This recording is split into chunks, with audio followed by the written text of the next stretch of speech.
Hi, I'm Dan Grossman reporting live from Westlake High School with an update on the murder of Mr. Nicholas DiPaolo, Westlake High School guidance counselor who was found dead in the senior cafeteria on Monday, May 15th by Dr. Gillian Goldman, school psychologist.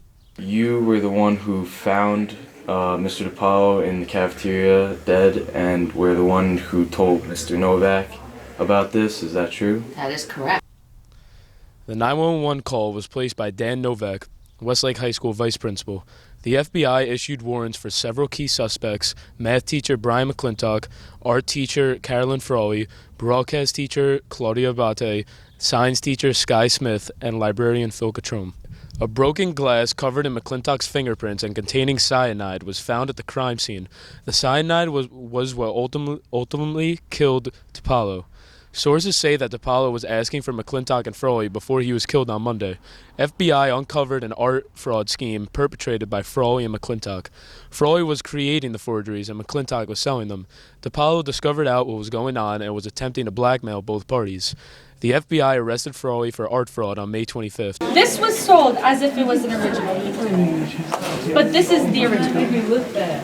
You see the differences? Difference in coloration, difference in the signatures. There's a slight discrepancy. Yeah. These were found in your This is a house. canvas. Of course, I have all types of artwork in my house. Through a series of interviews and forensics investigations, the FBI put together through evidence to arrest Brian McClintock Friday, June 2nd for the murder of Nicholas DiPaolo. Happens. See what happens. It's all your Being fault. framed, I'll be No, proven it's all your innocent. fault. I'll You be did proven it. innocent. You did it. Proven innocent. I'll be proven innocent. Gianni Garitano and Sofia DiMaselli from the FBI held a press conference at Westlake High School on June 6th, filling in the details of this complicated forgery and murder ring at Westlake High School. Hi, I'm Dan Grossman here at Westlake High School with Sofia DiMaselli and Gianni Garitano, who figured out the DiPaolo murder case. What kinds of evidence did you collect that pointed to McClintock? Well, from day one, we found Mr. McClintock's fingerprints at the crime scene on a glass which contained cyanide, which was the cause of Mr. DiPaolo's death. So why did Mr. McClintock murder Mr. DiPaolo?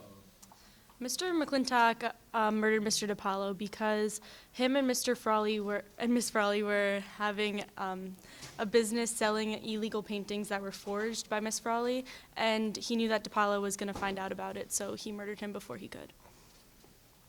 What was your case for arresting Miss Frawley?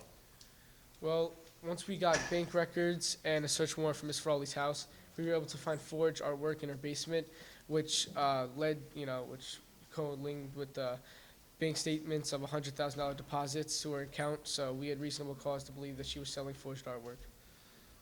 What was the connection between McClintock and Frawley? McClintock and Frawley were very good friends, and they were also business partners. They were in business selling the forged paintings.